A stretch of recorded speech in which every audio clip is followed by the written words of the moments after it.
Hello, everybody, and thank you for joining us. I'm Mr. Klein. I hope everybody had a first good day. I can't tell if students or parents are joining us right now. I hope there's a little of both. I'm excited for this presentation, and I hope that all of the students that are your students and any listening were able to join for the Camp PVA sessions this morning. I think we were only missing around 20 students that we haven't been able to get logged in yet, but with a little patience, hopefully we'll get everybody on by the end of the day tomorrow. Tomorrow we have the biggest session, which is what usually we would have done in person a couple of weeks ago, is the Welcome to HSPVA session that'll be at 10 o'clock. And you'll be using the link that I sent you on the schedule, and you'll hear from Dr. Allen, you'll hear from me, you'll hear from our assistant principals, our counselors, our registrar, our librarian, and just get our nurse, and just get an overview of how the school works, the administrative team, and information that you'll need for the school year. During this presentation, if you have any questions for Ms. Chase, you can use the Q&A function. There should be a question mark somewhere. You can ask a question, and then at the end she will answer as many as she can, and then I will also be able to answer some questions if you have them about Artist Academy in general or anything this week. But I also wanted to thank you for everybody's patience yesterday as we provided our first HSPVA curbside service, and hope that it went relatively smoothly for you. We think it was, we were very pleasantly surprised with how smoothly it seemed to go. So with that, I'm going to introduce Ms. Chase. I think one of the best teachers in the building. She's our social studies chair, and she's also the 9th grade liaison. So she gets to know a lot of almost all of the 9th grade students at some point throughout the first year, even if you don't have her as a teacher. But she's an amazing historian and did a lot of work that she prepared when we moved into this building, that she shared with our staff and our current families at the time when we moved into the campus a year and a half ago. So with that, I am going to hand it over to Ms. Chase. Hi, everybody. I'm so glad to be with you here today. My name, again, is Jennifer Langkow Chase, and in addition to those other roles that Jonathan mentioned, I always think it's important for students and parents to hear that I am also a fellow HSPVA parent. My daughter, Madeline, graduated from the music department a year ago. She just finished her first year of college, and then I have a son who's a sophomore, a rising sophomore, in the music department as well, both double reeds, one oboe, one bassoon. So, when we moved into the new building, as a historian, I got very interested in the site that we were moving to, and did a bunch of research. And then that kind of segued into me being kind of the historian of PVA that didn't attend PVA. We have plenty of people that attended, and they have their vision of what PVA was that isn't necessarily, doesn't follow a certain historiography. So I've kind of collected some of that information, and I usually do two different sessions when I'm asked to do this, but today I'm combining them. So the first part of this is going to be really a short introduction to the history of the school, HSPVA, Kinder HSPVA, and then the second session is going to be more about the site we're located at, 790 Austin Street. So if you have questions as they come up, like Jonathan said, I'll try to answer some of them at the end. A lot of the questions I may refer you to a couple of different sources that I use. But here is the beginnings of Kinder HSPVA, HSPVA at the time. And I just want you to be able to look at this photograph because we're going to come back to it a little bit later. You notice that on the pediment, this is Temple Beth Israel, and we'll talk about that in a few seconds. And a very brief backstory to the timeline of HSPVA. Way back in 1936, the New York High School of Music and Art was established, and that kind of started this inferiority complex here in Houston. And I'm going to tell you guys right now, I'm just going to kind of lecture. This is not an interactive session that I would normally do in a class. So if you're really not looking for like a straight up history of PVA, I understand if you leave, but I hope you stay. So once New York had established it, the people of Houston really wanted to prove that they were as fine an arts city as a place like New York. And then, of course, we had Brown versus Board of Education in 1954 and again in 55. And then in 56, we had our first case here in Houston, Ross versus HISD. 1950s, we had a lot of River Oaks art patrons that were starting to draw preliminary plans for some sort of Houston Art School. And I think what is really interesting is that way back in the 1950s, Houston ISD agreed to an art school within the Houston Independent School District. But for you science people and Cold War historians, in 1957, the Soviet Union launched Sputnik. And if you know a bit about your Cold War history, there was this huge shift in education in the United States towards science and math, because we felt like we were behind as far as the space race. So all of the money that Houston ISD had earmarked for schools like HSPVA suddenly was shifted to put in science labs in all of the existing HISD campuses. So I always think that that's kind of interesting. In 1968, the HISD board approves an HISD vocational fine arts school, and it had to be taken to TEA, and TEA said, no, the fine arts are not a vocation. That's not a vocation, so you cannot have money for a vocational school. And then 1970 is when things really start to fall into place, because by 1970, Houston ISD and the city of Houston had still not desegregated. And the Department of Justice was starting to put pressure on Houston that they had to do something. And so as this all came into place, there was this urgency to create something that would show on paper that Houston ISD was desegregating so they could avoid edicts from the Department of Justice. So 1980, we have the voluntary interdistrict educational plan. I think a lot of people forget that it wasn't just Houston ISD that was being asked to desegregate. The idea from the Department of Justice that all of the suburban districts were going to actually be integrated into and with Houston ISD. So I just want to call out at the bottom of the slide, if you are really interested in some of this history and you are a history nerd like me, there's two great sources that I'll be using today.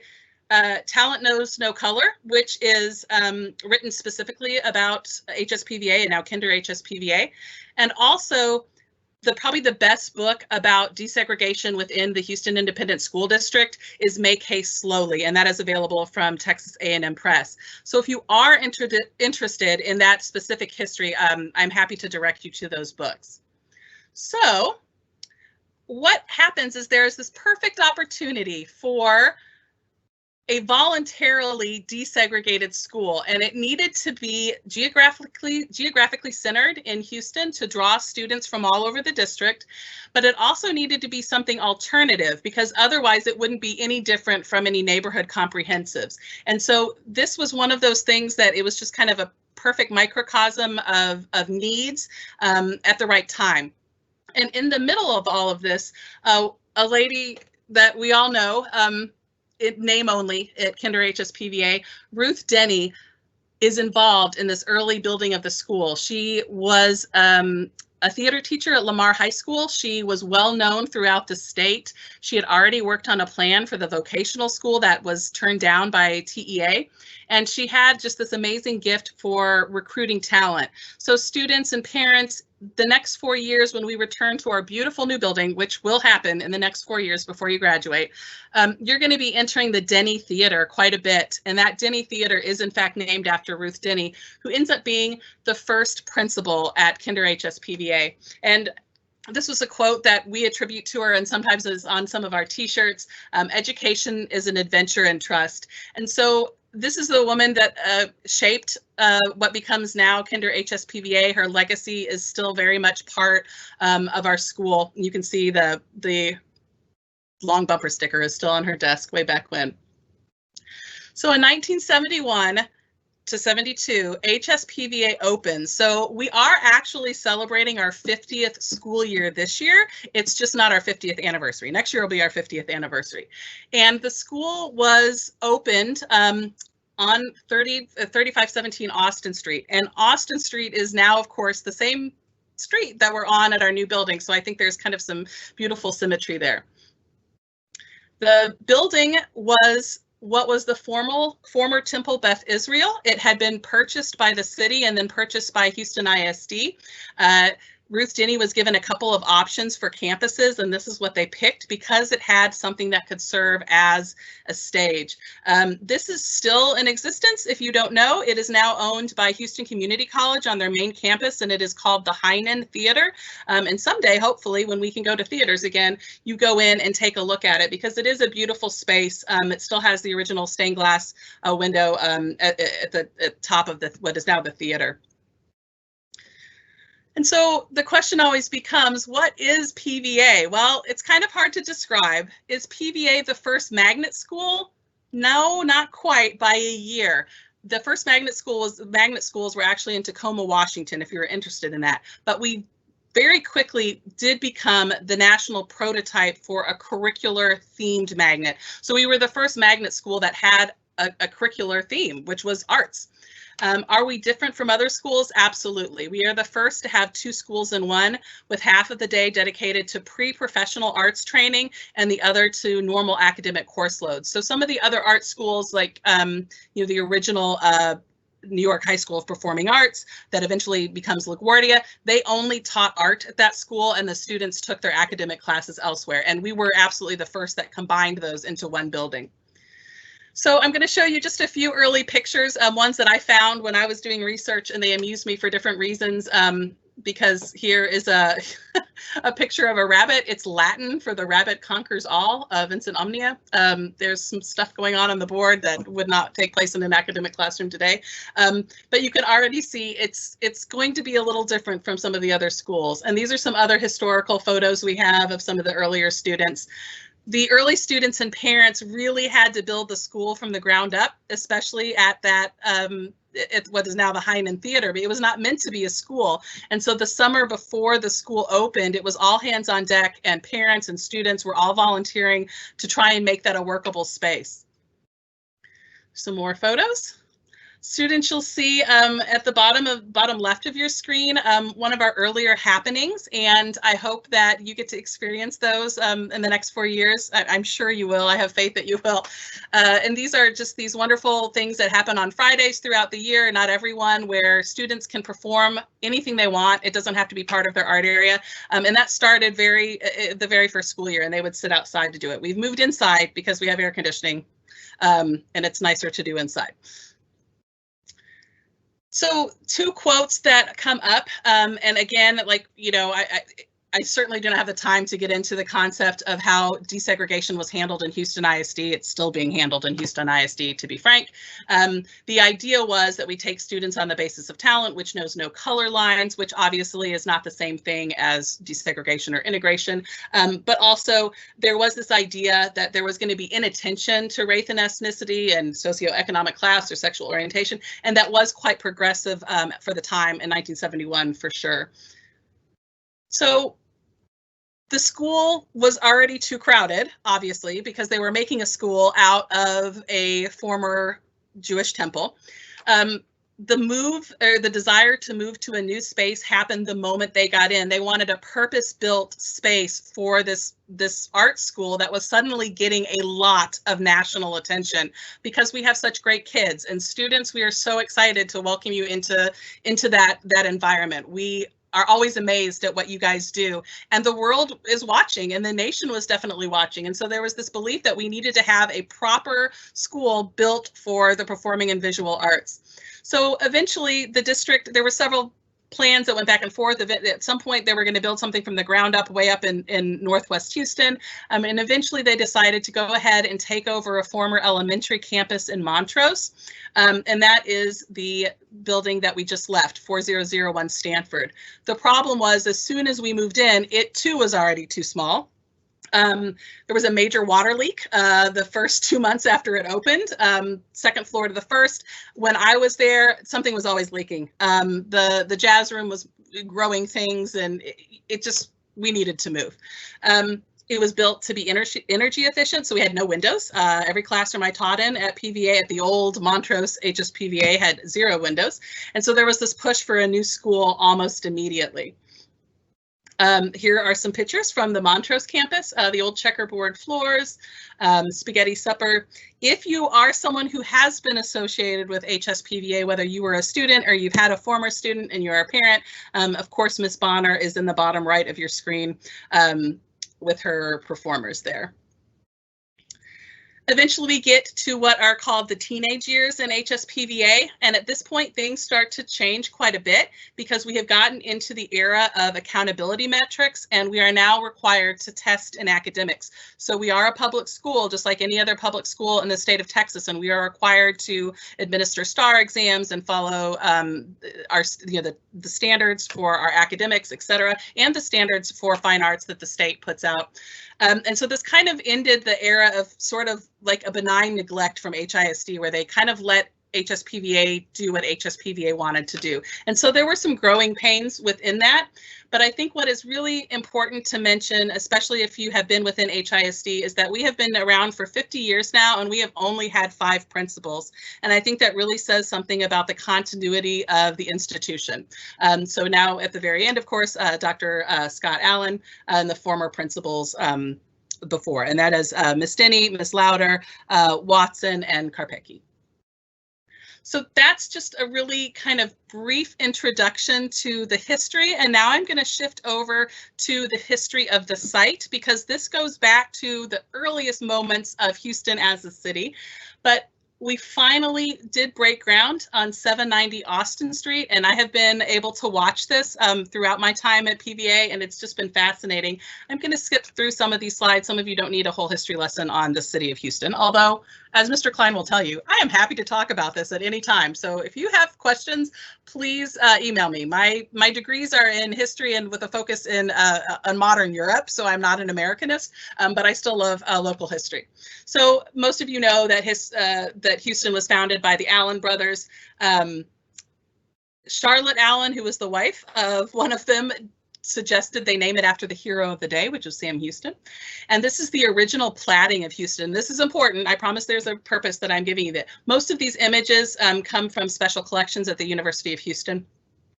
So this is the original platting of the city of Houston. This is Buffalo Bayou at the top, and then you'll see a little branch off into White Oak Bayou. What is interesting about this is that from the very early moments, this is kind of coinciding with the revolutions of 1848 in Europe, if you are a history buff, and immigration from Europe to what has become the United States. And so there were advertisements back in Europe about this beautiful city of Houston. And this was an advertisement that appeared in a Paris periodical as to why you should come to Houston. You notice our lovely hills and mountains and this beautiful bridge, and this does not look like anything that we live in today. It was to attract entrepreneurs and investors to Houston. And so because of that, the early founding fathers of Houston were really, really believed in the need to have a space of education. And so what is fascinating about the site that we are in is that there has been a school at 790 Austin on that square since 1859. The first building was a brick structure, which already tells you that people were willing to invest in the school, designed by a Parisian architect. It was used for a succession of schools, and the early founders are people you have heard about: William Rice, Peter Gray, Cornelius Ennis, Thomas House, founders of Rice University and also UT in Austin. And the first superintendent was Ashbel Smith, who went on to be one of the founders or creators of what becomes Prairie View A&M. Sam Houston spoke here. He tried to convince Texans not to secede from the Union. he obviously failed. And then in 1878, it was remodeled as the Klopper Institute. There is a historic plaque when you walk into the building, the main entrance. That building, this building right here, was used as a hospital during the Civil War. So if you guys want to have ghost stories, you can talk about Civil War patients in the hospital. So what's interesting is if you look at this early bird's eye map of Houston, that's where we are today, that little circle. That was the original building that was there, and we are inhabiting that very same space. And I just think there's this beautiful continuity at the fact that there's now a school there again.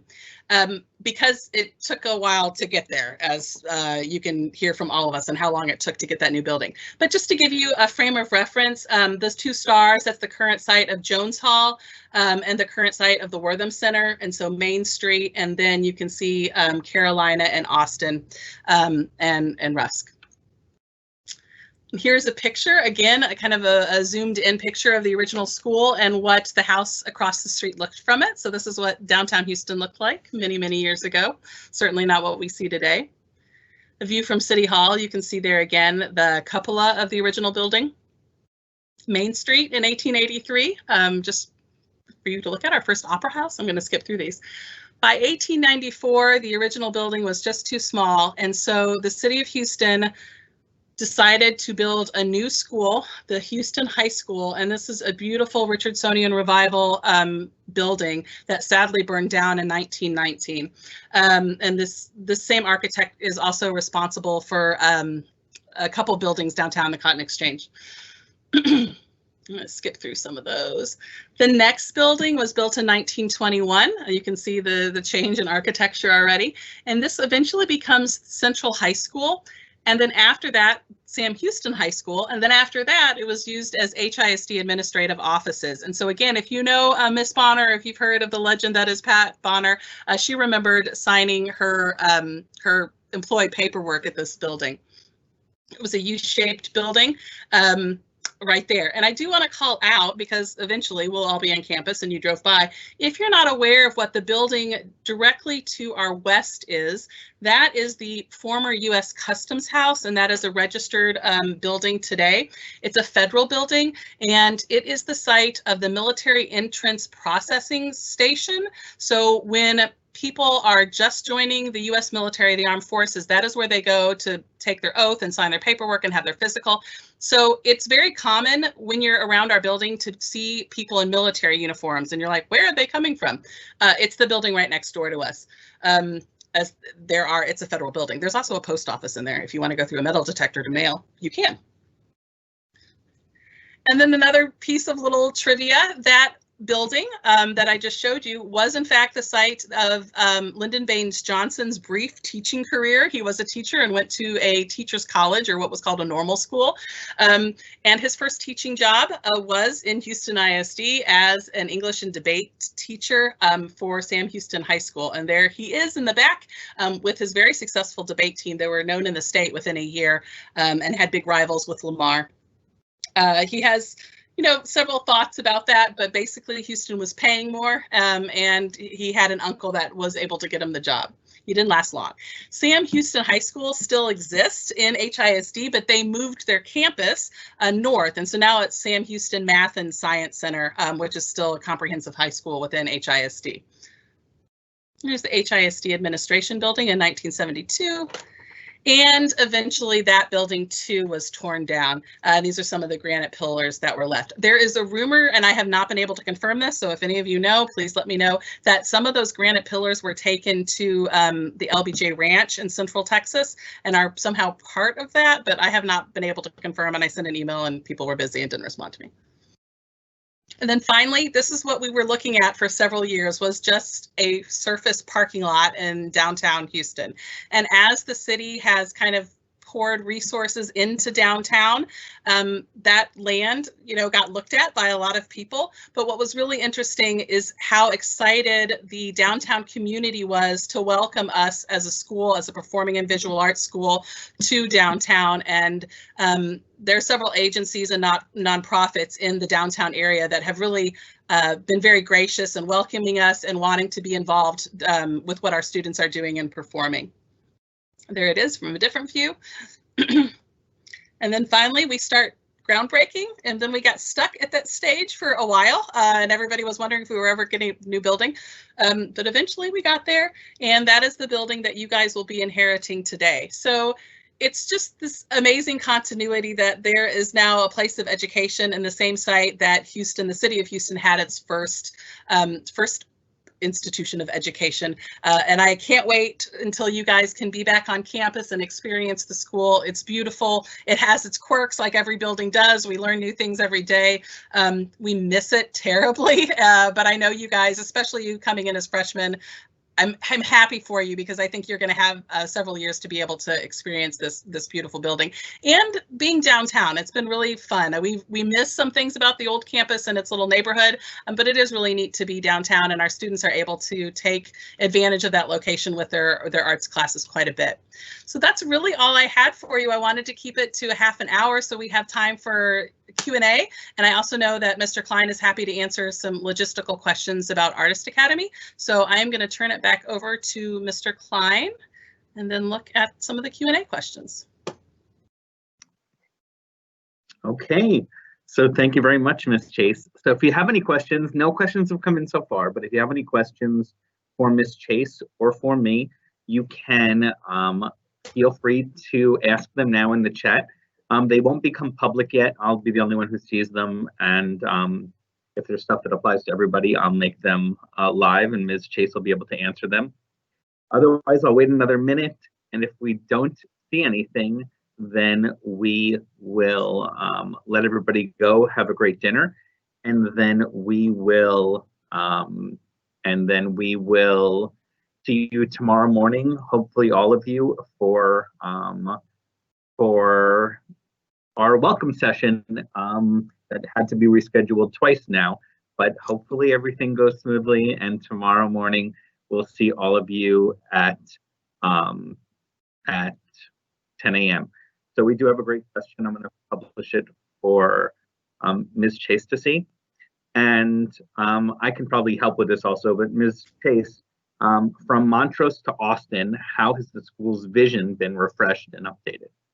Well, this is probably a better question for Mr. Klein. I will speak as a parent, as a teacher. I think having a building that is set to professional standards and beyond professional standards, especially some of the technology that we have, is really offering something amazing to our young artists to be able to perform in professional spaces.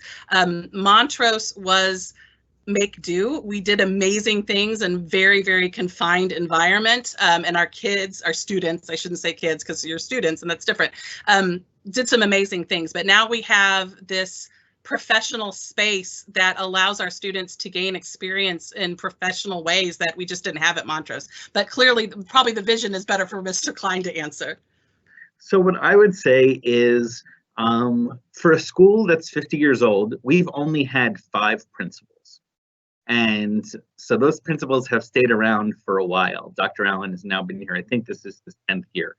And I would say that the vision of the school hasn't really changed much over the years. That original intent of creating an amazing education for artists while also having a commitment to an amazing academic education remains the mission of the school. Over the years, some of the departments have changed. I think in the beginning, I don't know if it was right at the beginning, but there used to be a media department with film and photography used to be part of that. And I think TV production might have been a part of it also. And so that ended with the previous principal. And then Dr. Allen, I think about 8 years ago, started the creative writing program. But I think those are the only major changes. At some point, mariachi was added to the music department. That was not an original department within the school. And each of the departments, things might have changed within each of the individual departments over the course of the years. And I would say that most of our department faculty probably know those changes better than I would even know them. The dance department, for example, has only had 3 department chairs since we started it in 1971. And the after the first one, the other two, the original was Mary Martha Lappy, and then Luann Carter, who was a staff member since the beginning, early in the years. And then Janie Carruthers is our current dance department chair, who actually is who was an alum of PVA. And so she could tell you all the changes. And something else interesting, though, is also we have, I think right now, about 11 of our staff members are alum. That's all, they're all art area faculty, except we have a new math teacher joining us, Miss Williams, and she is an alum of our instrumental department. So I got a little off track there. So the next question, Ms. Chase, is where does the kinder come from? Okay, and I'm sure Mr. Klein will jump in as well with this, but with the new building, and there's a lot of history behind this, and I encourage you to do your own research. I don't want to bias anybody into how they feel, but the district did not provide the funds for the school that was needed. We were short by quite a bit of money, like in the millions of dollars. And HSPVA Friends, which is our not-for-profit fundraiser, it runs on a board and is incredibly supportive of the school, went out looking for large donations, and it was the Kinder Foundation. You've heard of them from the Kinder Institute at Rice University. You've heard the name quite a bit. They decided to donate quite a bit of money to the school, in the millions, so that we could finish the building that we have today. We can have seats in the auditorium and things that we were not going to be able to finish without outside help. And there's a lot that went back and forth with the district, et cetera, but the decision was made to add Kinder to the name. And so now we are the Kinder High School for Performing and Visual Arts. Okay, thank you.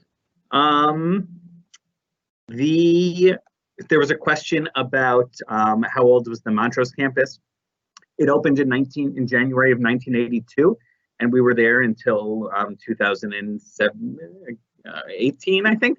Wow, the past couple of years go fast. I know. And now the district moved the Arabic Immersion Magnet School, that campus. They're a K-8 magnet school, so they're over there now. And that was the former Montrose Elementary School. So that building existed before we moved into it as Montrose Elementary. Then we took it over and added to it and added the theater. And now it is being used, by the Arabic Immersion Magnet School. Okay, and so Brenda has a great question. How many students are enrolled this year? We usually know around the first day of the first week of school. We know there's usually a handful of students who don't return, who haven't told us that they weren't returning. That's not many, but right now I think we're at about 785 for a total campus. Our new students, we have 217 new students joining us this year. 214 of those are freshmen, and 3 of them are sophomores. How many schools are like PVA in the United States? I don't have an exact number, but there is a great organization that we are part of called the Arts Schools Network. And every year, except this year, they host a conference where we are able to do some great networking with colleagues. I would say almost every major city has some sort of school like us. But they are all set up in completely different ways. Some of them are some of them are private schools. Some of them are public schools, public charter schools. Some of them are not run by school districts, but are run by counties or even statewide Department of Education systems. And like Ms. Chase said, some of them don't offer academics. Some of them let you study more than one art area. But there's usually, I would say most states and even most states have them, some cities in Canada that we are able to network with on a regular basis. I'm not sure if Ms. Chase said that, but because we've been around 50 years, most of the newer schools at some point have come to us and asked us, so how do you do it? And what would you change? And then they're able to start their schools. Since we moved to this campus, we've been here a year and a half. I probably have given 30 tours to people who are interested in starting a school like PVA, or they're looking to build a new campus. And we're happy to show off our building. We're proud of it. And so there's a lot of people who are, there's a lot of other schools and even new schools that I know are continue to be built around the country. So I hope that answers your question, Brenda.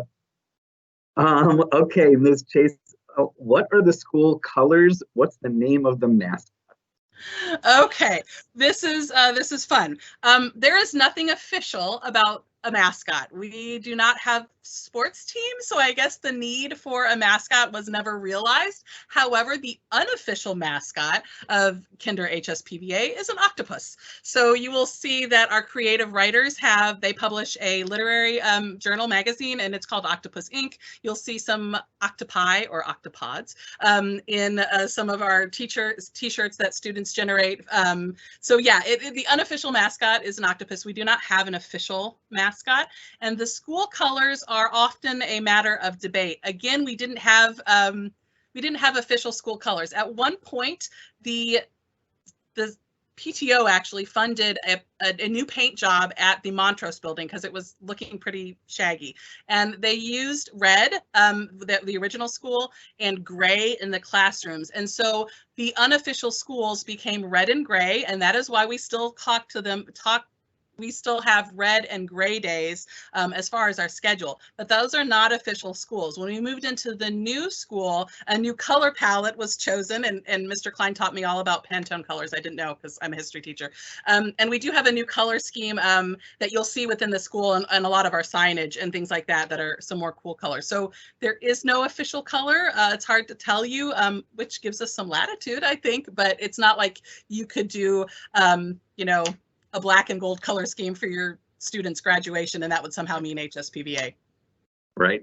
You know, it's a great question.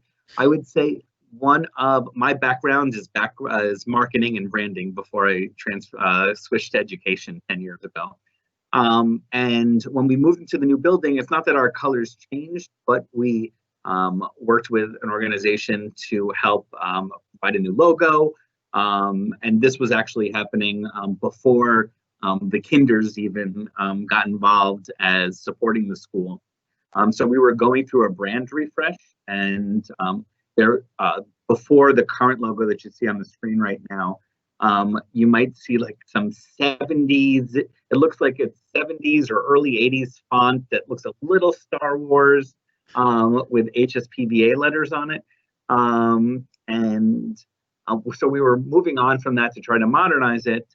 And one of the things that I hope now that we're downtown, and one of the things I spend some time focused on, is that we are an arts institution in downtown Houston that parallels the work that is produced at the Wortham Center or at the Hobby Center or Jones Hall, and with great arts organizations that are downtown like Cuts and the Symphony and Houston Grand Opera and the Houston Ballet.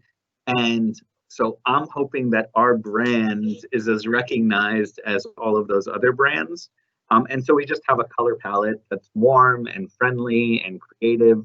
And in Ms. Chase's PowerPoint, you saw some of those colors, and you'll see more of them tomorrow, certainly in any official PowerPoint presentation that we share.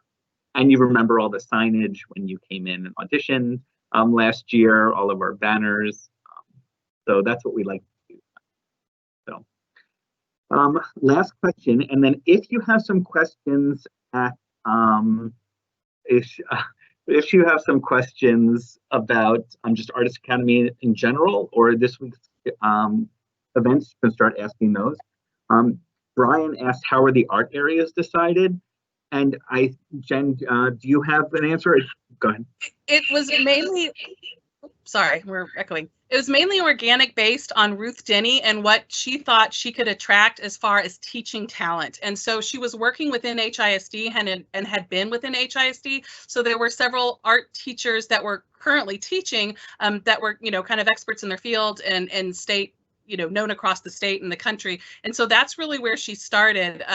So it was built within what fine arts were already being offered within HISD, and that's kind of how it started. And of course, it has changed a little bit, as Mr. Klein mentioned, based on some other things as far as creative writing, as that became known as a possible avenue.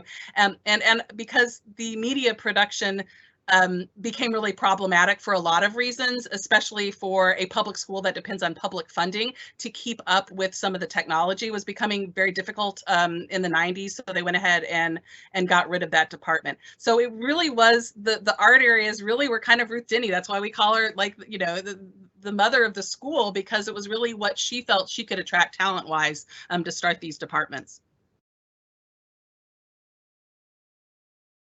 Okay. So I think that is everything that we have coming in.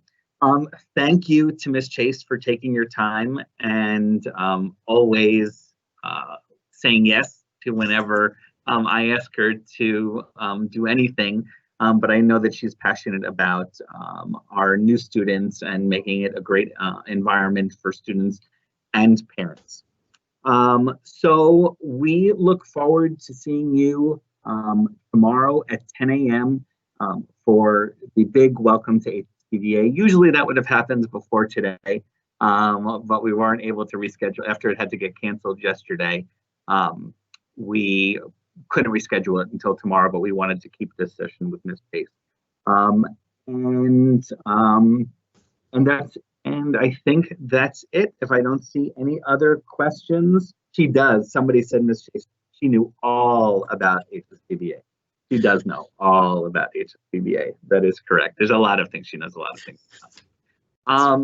So thank you. And if you guys have, through the rest of this week, I'm still the point contact for all our incoming parents and students.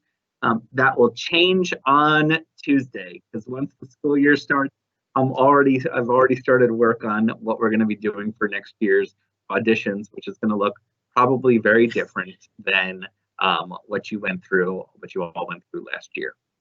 So thank you for joining us. Thank you, Ms. Chase, and we'll see everybody tomorrow.